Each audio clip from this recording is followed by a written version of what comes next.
ফেরেশতাদের কাবা বাইতুল মামুর 7 আসমানের উপর। এটা কত বড় শোনেন। বিষ্ণু বলেন প্রতিদিন এই আল বাইতুল মামুর ফেরেশতাদের মসজিদে 70,000 ফেরেশতা ইবাদতের জন্য চান্স পায়। একবার ঢুকে যে বের হয়ে যায় কিয়ামতের আগে দ্বিতীয়বার আর তারা চান্স পাবে না।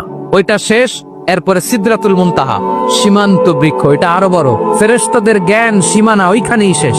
এর উপরে কি হয় ফেরেশতারা আর জানে না। সিদরাতুল মুনতাহার এরিয়া শেষ। এরপরে শুরু হয় আল্লাহুল মাহফুজ, কোরআনের বাড়ি। এটা মিন দুররাতিন বাইদা, সাদা ঝকঝকে ডায়মন্ড দিয়ে আল্লাহ বানাইছে। আমাদের সবার তাকদীর ভাগ্যলিপি ওইখানে লেখা। ওইটা শেষ।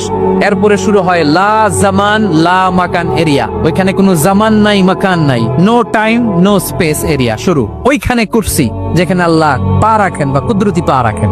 বড় রাজা বাদশারা সিংহাসনে বসে পা রাখে একটা টেবিলের উপর, শাহী টেবিল, ওইটার নাম কুরসি। আল্লাহ বলে ওয়াসিআ কুরসিয়ুহুস সামাওয়াত ওয়াল আরদ। আল্লাহর এই কুরসিটা এতক্ষণ যা বললাম এই সবগুলার চাইতেও বড়।